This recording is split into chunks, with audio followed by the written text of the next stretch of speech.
Hi, welcome to this video where I'm going to build myself a reflection pool for photographing birds.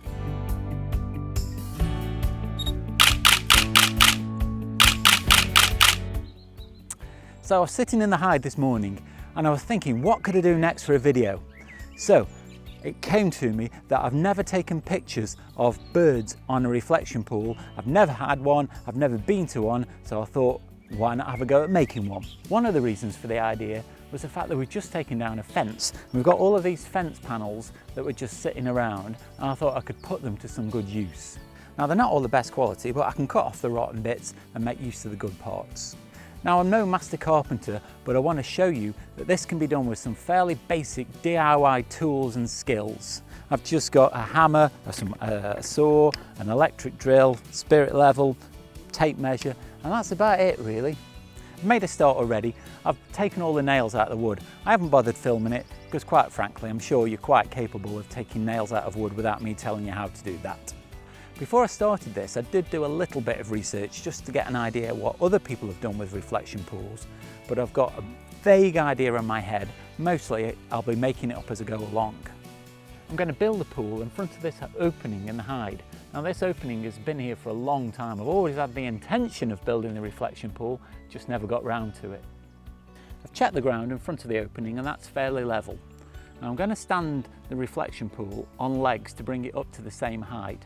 Might just have to pack the legs just to bring it level completely in the end, but that should be okay. The opening off the ground I've just measured with the tape, that's 61 centimetres. The sides are going to be made from this old floorboard, which is 11 centimetres.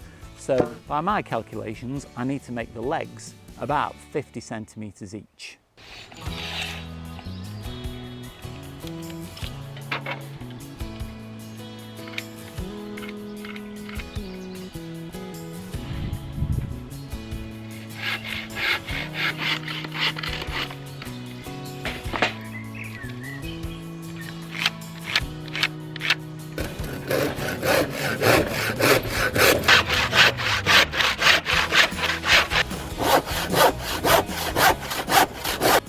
So I've skipped the sawing of the legs. I've now got to build a cross piece to support the planks along the top.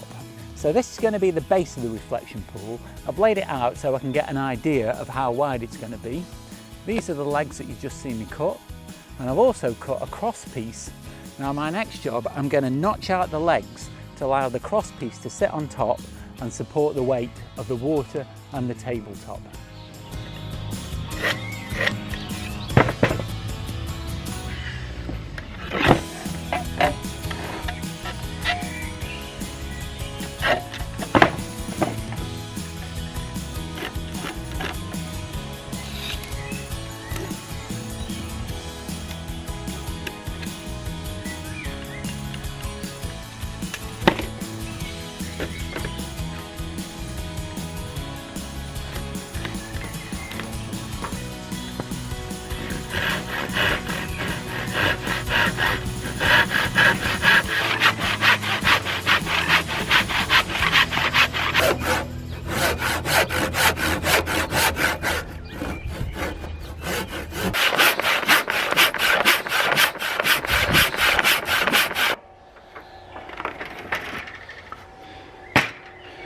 I made that a lot harder than I needed to. The first two I was cutting down with the grain and it was really hard work, and it was only then that I realised I could save myself a load of time, just get the chisel and just notch them out, and that was so much easier. Wish I'd have thought of that from the beginning. So I've now got my 4 legs. What I need to do now is attach them like this to the crossbar.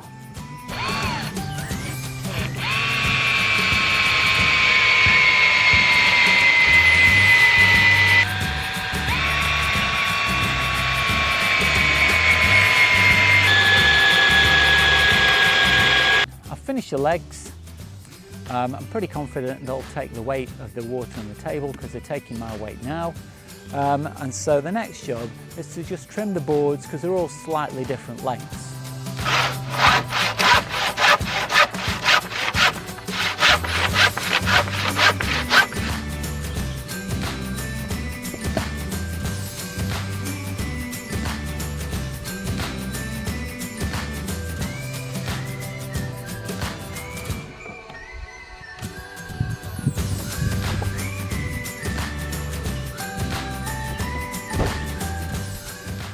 So it's starting to look something like a table now. The legs are on. I've leant it against this shed just while I screw the top down. So that's the next job, to screw all these planks to the legs.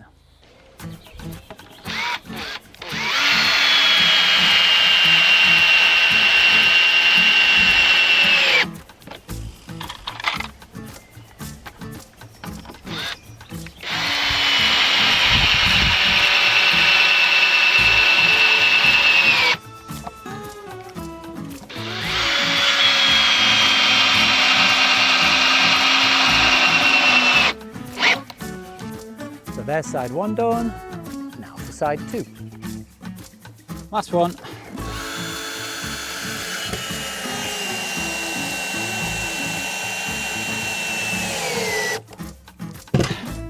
And there we have it. Last screw gone in, the base is complete. So the base is now completely finished, and I've moved it into what will be pretty much its final position. I've angled it so I can look out of the port and I've got a fairly clear background. Next job then, I've got these old floorboards and I'm going to fasten these around the side all the way around, and that's what's going to hold the water in.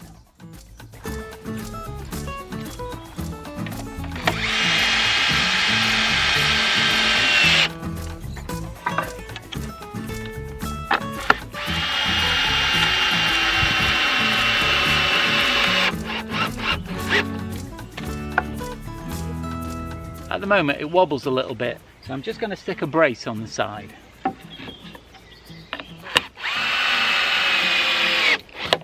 I'm going to attach a top end from the inside so that I don't leave a sharp point sticking out that could damage the membrane inside.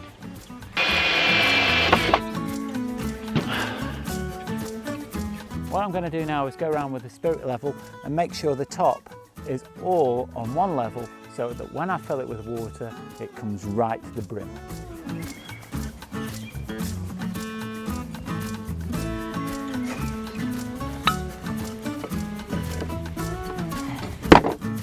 So that actually proved to be quite straightforward. It's level all the way round, and it's actually completely level with the opening in the hide as well. So I'll put that down to good planning. This is going to be the final job of construction. I've got some visqueen liner. It's the kind of stuff that you use when you're laying concrete, but it'll make an excellent liner to keep the water in. So what I'm going to do is I'm going to go round and staple it all down, and then I'll fill it up.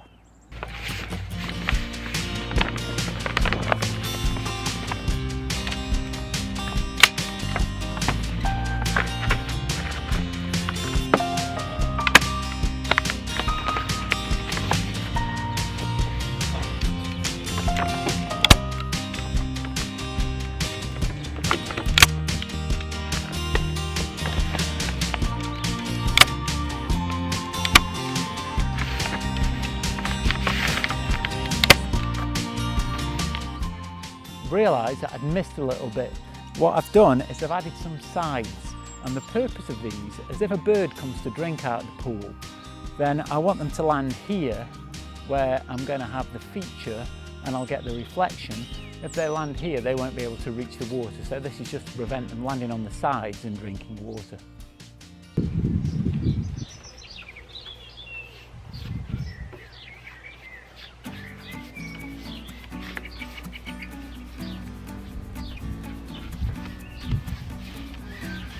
So that's the whole construction finished. I've given it a paint job. All that's left now tonight is I'm going to put a few rocks in the end and fill it with water.